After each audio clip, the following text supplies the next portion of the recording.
우리 앞뒤 좌우로 한번 인사할까요? 사랑합니다. 축복합니다. 잘 오셨습니다. 이때 아니면 인사할 기회가 여러분 평생에 없을 수도 있습니다. 여러분 잘 반갑게 인사하시고 교제하시기를 바랍니다. 여러분 한번 따라해 볼까요? 하나님 앞에서 작은 자가 진짜 큰 자입니다. 다시 한번 할까요? 하나님 앞에서 작은 자가 진짜 큰 자입니다. 네, 고맙습니다. 사랑하는 성도 여러분, 우리는 무엇을 위해 살아갑니까? 여러분 굉장히 유명한 소설가가 있죠. 톨스토이라는 사람인데요. 사람은 무엇으로 사는가? 그런 글을 썼죠. 여러분 우리 신앙으로 바꾸어서 한번 고민을 조금 해볼까요? 성도는 무엇으로 살아가는 사람입니까? 성도는 뭐로 살아가죠?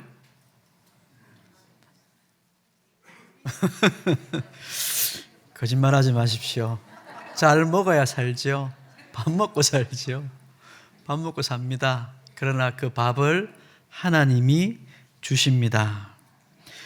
하나님은 이스라엘 백성들을 애굽에서 건져내시고 약속의 땅인 가나안으로 바로 인도하지 않으셨습니다. 어디로 데려가셨습니까? 광야로 데리고 가셨지요. 40년이라는 긴 세월 동안 광야라는 인생 학교에 입학을 시키셨습니다. 광야는 먹을 것, 입을 것, 마실 것이 전무한 결핍의 장소입니다. 하나님은 바로 거기서 내가 너희를 먹이고 입히고 마시게 하는 분이라는 것을 깨닫게 하셨습니다. 광야라는 공간 속에서 우리는 우리라는 이 인간이라는 존재의 무기력함을 배우게 됩니다. 여러분, 우리 인생이 우리 뜻대로 풀리지 않는 것은 하나님이 누구신지를 배우는 것이고 나라는 인간이 어떤 존재인지를 배우는 겁니다. 자기 생각대로 인생이 다 풀려가는 사람들은 자신을 평생 배우지 못합니다. 인간이 어떤 존재인지를 배우지 못하죠. 목사님, 저 마음만 먹으면 다 할 수 있는 사람입니다. 목사님 몰라서 그렇지 제가 어떤 사람인지 압니까? 저는 속으로 그러겠죠. 애나 똥이다. 언제 철들래 그러겠지요. 여러분, 하나님을 배운다는 것, 또 나를 배운다는 것은 바로 이런 광야라는 인생 학교에서만 배울 수 있습니다. 하나님이 그들을 광야로 데려가신 이유를 그래서 그렇게 밝히시죠. 그들을 줄이게도 하시고, 하나님이 줄이게 하셨다, 굶주리게 하셨다고 말씀합니다. 하나님은 우리 인생을 항상 배부르기만 하시는 분이 아니라 하나님은 때때로 우리 인생을 줄이게도 하시죠.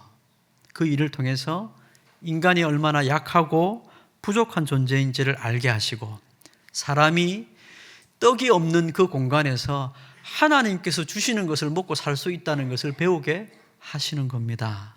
그 말씀을 사람이 떡으로만 사는 것이 아니라고 하나님께서 가르쳐 주신 거죠. 만약에 이스라엘 백성들이 40년 동안 이 광야에서 이 훈련을 받지 못한 채 가나안 땅에 던져진다면 어떤 일이 벌어졌을까요? 광야에서 사람이 떡으로만 사는 게 아니라 하나님의 입에서 나오는 말씀으로 산다는 것을 광야에서 배우지 못한 채 바로 그 풍성한 것이 가득해 있는 가나안 땅으로 던져진다면 이스라엘 백성들이 어떻게 되었을까요? 가나안의 풍요 속에서 백성들은 가나안 사람들이 누리고 있는 그 떡과 화려함을 인생의 주인으로 삼게 될 것입니다. 우리도 저들처럼 되자. 우리도 저들이 가지고 있는 것 우리도 누려보자. 그들의 인생의 화려함을 나도 본받고 싶다. 그런 것을 인생의 목표와 주인으로 삼게 되었을 겁니다. 광야에서 이들이 착실하게 하나님을 알고 자기를 배우지 않았다면 그렇게 되어버렸을 겁니다. 그런데 안타깝게도 이스라엘은 시간이 지나고 광야에서 구원을 받아 가나안 땅에 들어온 세대들이 죽고 난 후에 출애굽 2세대들이 다 죽고 난 후에 그들의 후손들이 이스라엘 백성들의 주류가 되었을 때 그들은 하나님을 잊어버립니다. 이렇게 얘기하는 거죠. 하나님 없어도 저 살 수 있습니다. 제가 마음을 안 먹어서 그렇지 마음만 먹으면 저 뭐든지 할 수 있는 놈입니다. 그렇게 생각하고 살기 시작한 거죠. 또 그들은 다른 말을 하기 시작했습니다. 눈에 보이지 않는 하나님 말고 눈에 보이는 대단한 왕이 우리에게 세워진다면 우리도 이방 나라들처럼 될 수 있습니다. 왕이 없어서 그렇지 우리는 다 괜찮은 사람들인데 왕이 없어서 그런 거지 우리도 이방 나라들처럼 왕만 한번 세워줘 보십시오. 우리도 잘 나갈 겁니다. 이스라엘이 그렇게 하나님 앞에서 엉뚱한 생각을 갖기 시작했지요. 광야에서 배웠던 그 훈련과 광야에서 배웠던 하나님에 관한 교훈을 다 잊어버렸습니다. 눈에 보이는 강력한 왕과 군사력이라는 떡을 구하기 시작했습니다. 오늘 본문은 바로 그 잘못된 요구에 하나님이 응답하셔서 세워주신 왕 사울과 사무엘과의 만남을 다루고 있습니다. 우리는 사울의 이 시작을 통해서 하나님께서 도대체 원하시는 것이 무엇인지를 배워야 될 겁니다. 우리 특별히 지난 주일에 말씀 들었던 말씀처럼 성도들이 머물러야 될 그 말씀의 자리라는 게 도대체 구체적으로 뭘 말하는 건지 우리가 좀 배워야 되겠습니다. 어떤 사람들은 말씀에 머무르고 있다는 것을 성경 많이 읽으면 되는 겁니까? 라고 그렇게 쉽게 바꿔버리는 사람들이 있습니다. 그러나 여러분, 그 말씀의 자리라는 것은 성경을 단순히 많이 읽는 것만을 의미하지는 않습니다. 성경을 많이 읽고 그 성경을 외우고 있는 사람이라 할지라도 말씀의 자리에 머무르지 않는 사람들이 상당히 많죠. 사울은 지금 잃어버린 암나귀들, 아버지의 암나귀를 찾으려고 사천지 사방을 헤맸습니다.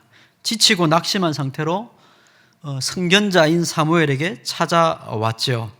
사울의 입장에서는 우리 지난주에 들은 대로 우연한 만남이겠지만 하나님의 입장에서는 이것은 하나님의 철저한 계획이고 섭리입니다.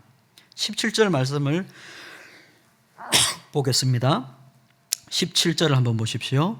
사무엘이 사울을 볼 때에 여호와께서 그에게 이르시되 보라 이는 내가 네게 말한 사람이니 이가 내 백성을 다스리리라. 하나님은 이미 계획하셨고 그를 보내시기로 작정하셨고 사무엘 앞으로 데리고 오셨습니다. 하나님이 즉시 말씀하시죠. 사울을 사무엘 앞으로 데리고 가는 길은 장차 그가 왕의 자리에 올랐을 때 그가 어디로 나아가야 되는지를 보여주는 겁니다. 암나귀를 잃어버렸을 때 그가 하나님의 말씀을 전해주는 선지자를 찾아가야 된다는 이 교훈 앞에서 그가 배워야 되는 것은 무엇이냐면 내가 왕이 되었을 때 하나님의 왕으로서 백성들을 되찾기 위해서 내가 어디로 가야 되는지를 배워야 되는 겁니다. 그리고 저와 여러분 성도인 우리는 이 세상에서 하나님의 자녀로 왕 같은 제사장으로 살기 위해 도대체 우리가 찾아가야 되는 길이 어딘지를 이 말씀을 통해 배우게 되는 것이죠. 이스라엘 백성들은 불신앙으로 왕을 구했지만 하나님은 그들의 악한 동기조차 거룩한 작정 안에서 쓰십니다. 말씀이 선포되는 그 자리로 사울을 데려가고 계시지요. 하나님은 사울을 이미 지목하셨고 암나귀를 잃어버리는 사건을 통해 그를 하나님의 말씀을 선포하는 사람 사무엘 앞으로 인도하셨습니다. 아버지의 재산이 손해가 되는 이 일을 통해서 도리어 사울을 하나님의 사람 앞으로 인도하셨다는 것은 놀라운 일 아닙니까? 사울이 입을 열기도 전에 그가 잃어버린 암나귀들을 이미 찾았다고 걱정하지 말라고 안심시킵니다. 네가 걱정하고 있는 그 문제 이미 다 찾았다. 걱정하지 말고 염려하지 마라. 사무엘이 말을 합니다. 여러분 우리 인생도 마찬가지지요. 우리는 우리가 당면한 문제를 가장 크게 여깁니다. 잃어버린 앞나기를 찾는 이 문제. 그러나 하나님의 계획 앞에서는 이것보다 훨씬 더 큰 문제가 있습니다. 앞나기를 잃어버리게 하심으로 사울을 하나님의 말씀을 듣는 자리 앞으로 끌고 오신 하나님. 여러분의 인생 가운데 펼쳐지는 문제라는 것은 실상은 사실 지나고 나면 아무 일도 아닌 것이 굉장히 많습니다. 근심하고 걱정하고 염려하지만 시간이 지나고 나서 한 1년만 지나고 나서 돌이켜보면요, 왜 그렇게 염려를 했을까 되는 문제들이 많죠. 성도는 도리어 자신의 지혜로 인생의 길을 찾아가는 사람들이 아니라 나를 먼저 아시고 부르시는 하나님의 섭리 앞에 무릎을 꿇고 이 일을 통해 내게 이루실 일을 찾아가는 사람입니다. 문제 해결이 중요한 게 아니라 그 문제 해결의 과정을 통하여서 하나님은 우리가 하나님의 말씀 앞으로 걸어 나오기를 원하시는 겁니다. 그분 앞에 우리의 자금을 깨닫고 그분의 은혜를 구하는 자리에 서기를 원하시는 겁니다. 그러니까 문제 해결을 받고 되돌아가면 아무짝에 쓸모없는 겁니다. 배우지를 못한 것이죠. 하나님은 우리에게 문제를 통해 문제를 해결하는 것보다 더 큰 은혜를 주기를 원하시는 겁니다. 여러분, 인생 가운데 섭리하시는 하나님의 일하심을 발견하십시오. 여러분에게 당면한 인생의 문제 앞에서 하나님이 우리에게 원하시는 것은 그 문제 해결보다 더 큰 것이 있다는 것을 인정하십시오. 내가 눈여겨보는 것보다 하나님께서 더 앞을 내다보고 계시고 하나님이 나보다 더 지혜로워서 더 좋은 것 주기를 원하신다는 것을 여러분 기억하고 하나님의 말씀 앞으로, 은혜 앞으로 나오시는 여러분이 되시기를 바랍니다. 사무엘이 사울에게 온 이스라엘이 사모하는 자가 바로 당신입니다. 선포를 하죠. 온 이스라엘에 사모하는 자. 이스라엘은 지금 왕을 구하고 있으니까 지금 사울에게 하는 말은 당신이 바로 그 왕입니다. 이렇게 고백을 하는 거거든요. 선포를 하는 겁니다. 백성들이 원하는 그 왕이 바로 당신입니다. 사울에게 선포를 하고 있지요. 근데 사무엘이 이 말을 듣고 사울이 뜻밖의 반응을 합니다. 예, 그렇지요. 저 말고 누가 있겠습니까? 여러분, 우리가 직분자가 되었어요. 속으로 나 말고 우리 교회 누가 이 직분을 감당하겠냐? 그런 마음을 가지신 분은 없으시겠지요? 나 말고 누가 이 일을 감당하겠습니까? 나만한 사람이 누가 있습니까? 그렇게 말하실 만한 분들이 아무도 없을 거라 제가 믿습니다. 사울은 당신이 왕이 될 겁니다 라는 그 고백 앞에 이렇게 고백을 합니다. 나는 이스라엘 지파 가운데 가장 작은 지파인 베냐민 지파 사람입니다. 또 내 가족은 베냐민 지파 중에서도 극히 작은 그런 가족입니다. 어찌 저를 하나님의 백성들을 다스릴 왕으로 세우신단 말입니까? 그렇게 고백을 하죠. 성도 여러분, 우리는 성경이 말하는 이 말씀 속에서 성경이 말하는 올바른 성도의 겸손이 무엇인지를 배워야 합니다. 사울은 유력한 가문의 자제였습니다. 적어도 오늘 우리가 지난주에 본 말씀입니다만, 또 지지난주에 본 말씀입니다만, 사울은 유력한 자, 기스의 아들이죠. 외모도 다른 사람보다 훨씬 뛰어난 사람입니다. 누구보다 자랑할 만한 조건들과 외적인 여러 가지 형편들을 가지고 있는 사람입니다. 그러나 그는 인간이 가지고 있었던 그런 조건들을 가지고 다른 사람과 비교하면서 우월감을 가지지 않았습니다. 여러분, 이게 겸손이지요. 내가 가진 그 어떤 것으로도 남들보다 우월하지 않다는 것을 아는 것이 겸손입니다. 또 반대로 내가 가지지 못한 것을 가지고 남과 비교하여서 열등감에 빠지지 않는 것이 겸손입니다. 흔히 우리는 남보다 나은 것을 자랑하면 교만이라고 말합니다. 또 내가 남보다 못한 것을 자책하면 저 사람은 겸손하다고 말합니다. 그러나 이것은 오해입니다.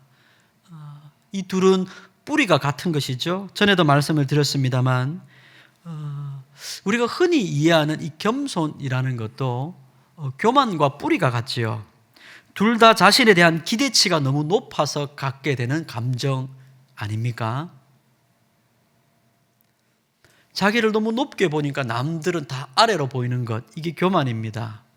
또 나 스스로에 대한 기대치가 너무 높으니까 그것을 견디지 못하고 자책하는 것, 그게 우리가 흔히 겸손이라고 말하는 것이죠.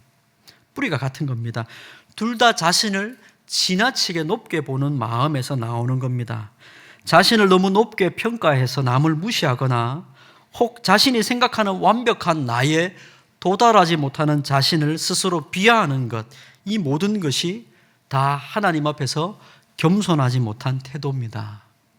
성경이 말하는 참된 겸손은 사람과의 비교를 멈추는 것입니다. 거룩하신 하나님 앞에서 자신의 실체를 직면하는 것입니다. 하나님, 저는 하나님의 은혜가 아니면 아무것도 아닌 사람입니다 라고 고백하는 마음이지요. 이것이 겸손입니다. 사울은 스스로를 작게 여겼습니다. 남보다 키도 더했고 유력한 집안이지만 그럼에도 불구하고 하나님 앞에서 자신이 아무것도 아니라는 것을 안 겁니다.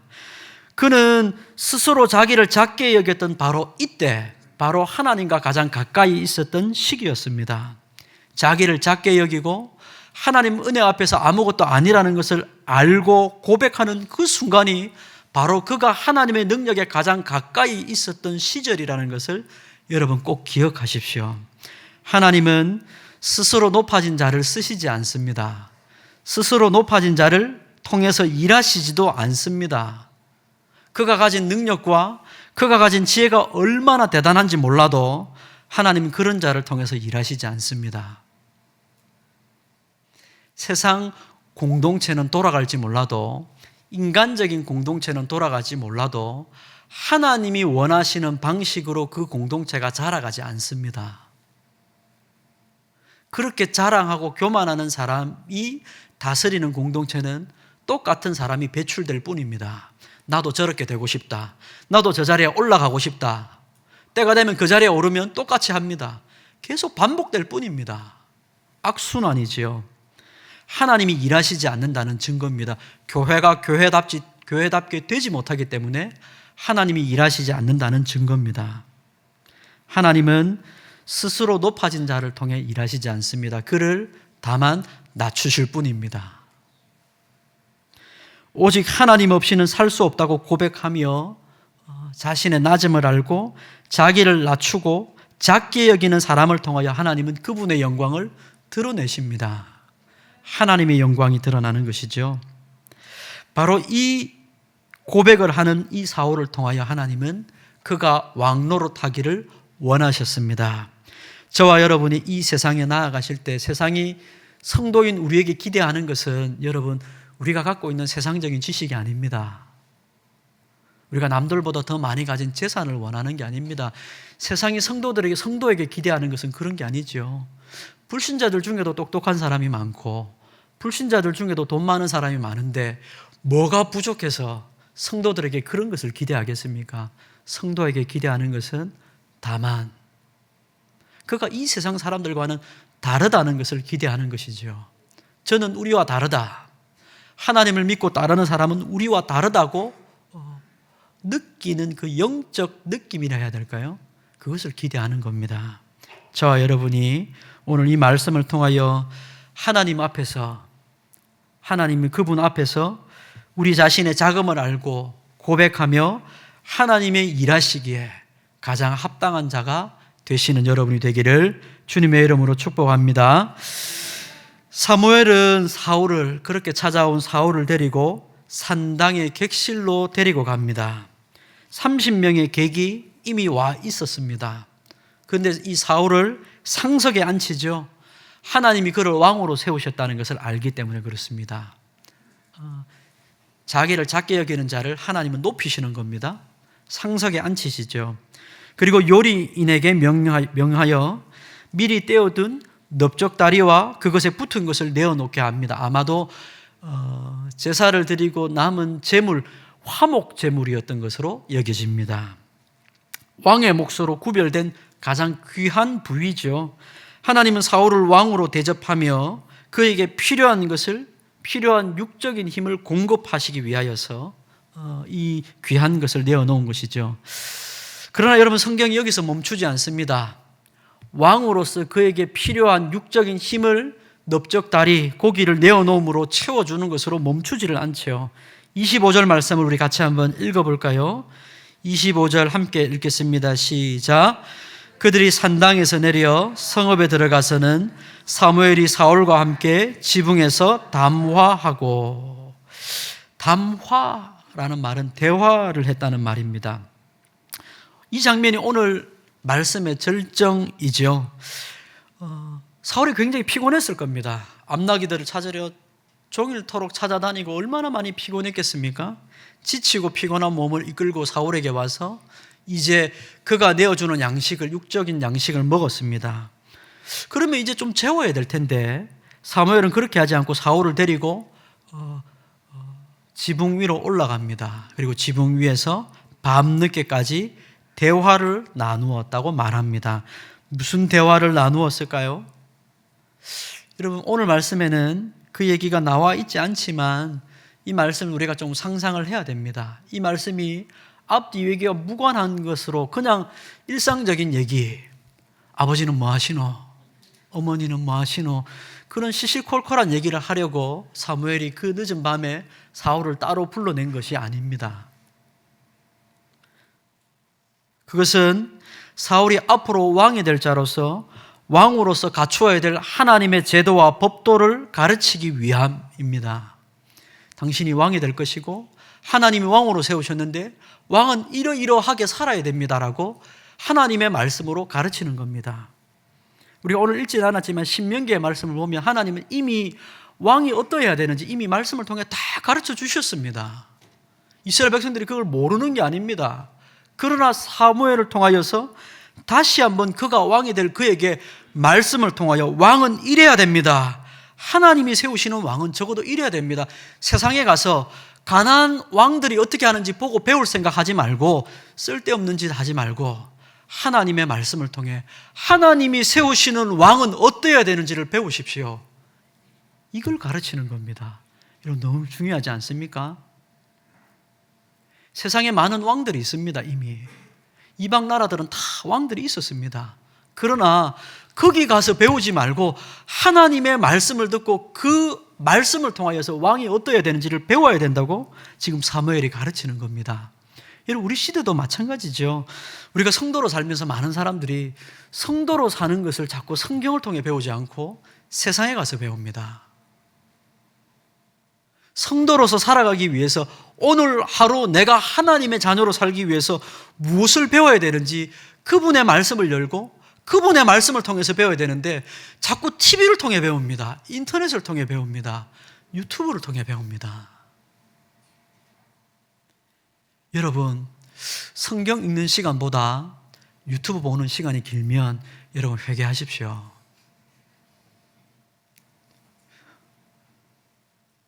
아무도 아멘을 안 하시네요. 여러분, 이거 진짜 아멘 하셔야 됩니다. 여러분,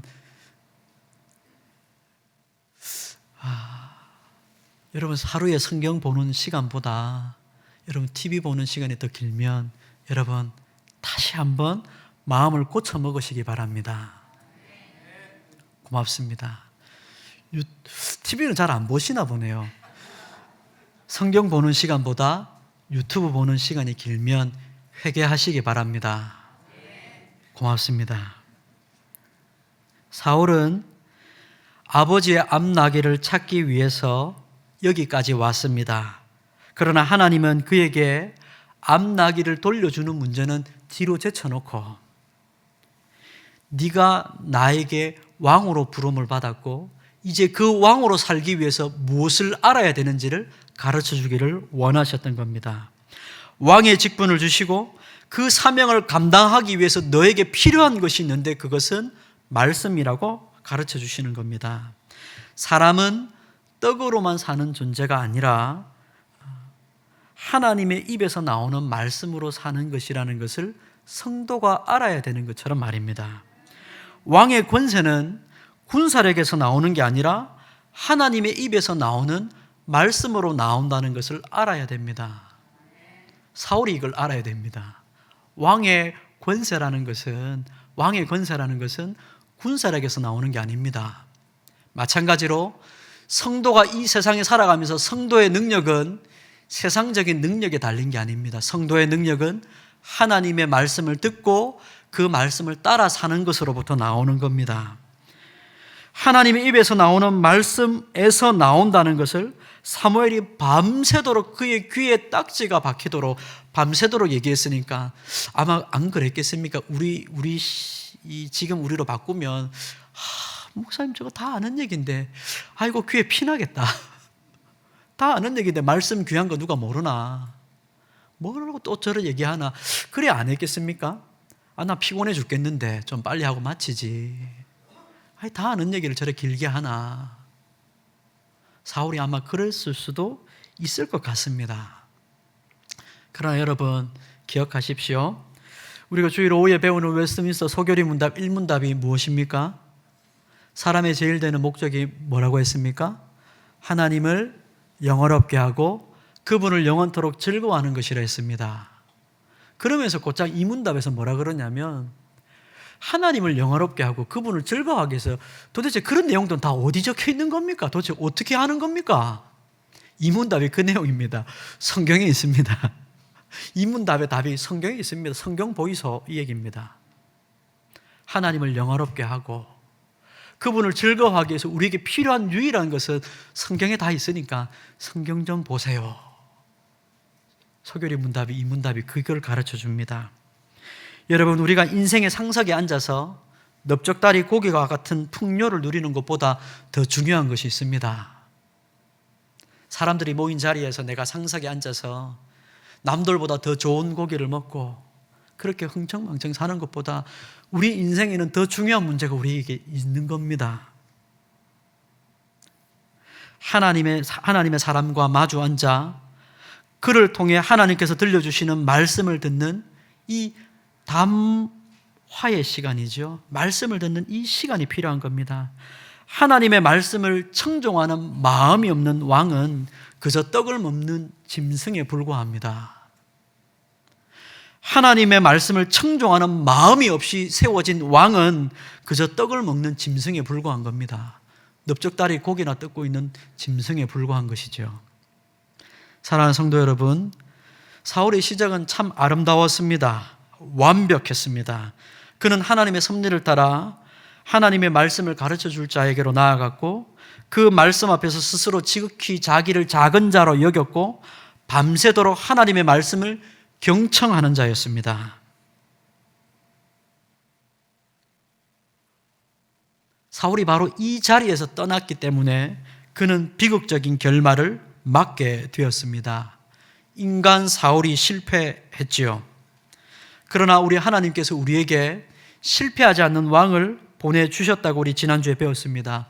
예수님입니다. 예수님은 광야 40일 금식 중에 사단이 이렇게 유혹을 합니다. 이 돌을 떡이 되게 해라. 얼마나 이 돌을 떡으로 바꾸고 싶었겠습니까? 40일 굶으셨으니 정말 떡으로 바꾸어서 먹고 싶으셨을 겁니다. 그러나 우리 주님은 사울이 놓쳤던 그 진리를 굳게 붙잡았습니다. 사람은 하나님의 말씀으로 산다고 선언을 해버리십니다. 사단 앞에서 하나님의 말씀을 버리고 네 인생의 문제나 챙기라고 말하는 그 사단 앞에서 이렇게 얘기한 겁니다. 나는 하나님의 말씀으로 삽니다. 하나님의 사람은 말씀으로 사는 겁니다. 예수님께서 사단에게 그렇게 선언을 해버리셨습니다. 승리하셨죠. 만왕의 왕이신 그분은 스스로를 지극히 낮추어 십자가의 죽음까지 순종하셨습니다. 그 겸손을 통해 저와 여러분을 죽음에서 일으키셨습니다. 하나님은 오늘도 우리 가운데서 스스로 자기를 작게 여기는 자를 찾고 계십니다. 사무엘상 서도에서 우리가 한 여자를 만났죠. 한나였습니다. 한나가 노래를 했지요. 여호와는 가난한 자를 진토에서 일으키시며 빈궁한 자를 거름덩이에서 올리사 귀족들과 함께 앉게 하시는 분이라고 고백을 했습니다. 낮은 자를 높이시고 스스로 높아진 자를 낮추시는 분이 우리 하나님이시라고 고백했습니다. 한나의 그 노래는 철저하게 진리입니다. 그 진리 앞에서 사울은 스스로 높아졌고 하나님께서 그를 끝도 없이 낮추시게 됩니다. 저와 여러분이 이번 한 주간 이 세상을 살아가면서 성도로 살아가시기를 바랍니다. 사단이 여러분의 마음을 부추기고 높아지라고, 스스로 자신의 유력함을 자랑하라고, 자기의 조건을 의지하라고 말할 때 여러분 단호하게 여러분의 손을 들고 말씀하십시오. 예수님처럼 말씀하십시오. 하나님의 사람은 됐습니다. 하나님의 사람은 말씀으로 사는 겁니다. 저를 그렇게 끌고 가지 마십시오 라고 답을 하십시오. 오직 주님 앞에서 나는 작은 자입니다. 주님의 말씀만이 저의 힘입니다 라고 고백하셔서 바로 그때 하나님께서 그 말씀을 따라 걸어가는 이스라엘 백성들을 광야에서 먹이시고 입히셨던 것처럼 여러분의 인생 가운데 여러분을 채우시고 여러분을 위로하시고 능력으로 함께 하시는 하나님을 경험하게 될 것입니다. 여러분의 말씀의 자리를 사수하십시오. 성경을 열심히 읽으면서 그 읽는 중에 그 말씀 앞에서 자기를 작은 자로 여기셔야 됩니다. 말씀을 읽는 자가 교만해질 때가 많거든요. 말씀의 자리를 사수하시고 겸손의 자리를 지켜내셔서 우리 주님께 기쁨이 되는 복된 성도들 되시기를 주님의 이름으로 축복합니다. 기도하겠습니다. 아버지 하나님, 우리의 마음을 지켜주옵소서. 세상에는 지킬 만한 것들이 많이 있지만 무엇보다도 마음을 지키라는 하나님의 말씀을 우리가 굳게 붙듭니다. 아버지, 우리의 마음속에 본성상 스스로 높아지고자 하는 마음이 많고 높은 자를 부러워하는 자들이 많고 또 그 높아진 자리에 앉았을 때 그 권세를 부리려고 하는 악한 마음이 우리 속에 있는 것을 성령님이 잘 아십니다. 성령님, 우리가 하나님의 말씀 앞에서 스스로를 작은 자로 여기고 말씀을 경청하며 그 말씀을 따라 순종할 때 우리 하나님께서 작은 자를 높이시며 우리의 삶을 채우신다는 것을 발견하게 도와 주옵소서. 주님, 이 한 주 이 자리를 굳게 지켜 하나님 앞에서 복된 자로 살아가는 우리 모두가 되게 도와주옵소서. 예수님의 이름으로 기도합니다. 아멘.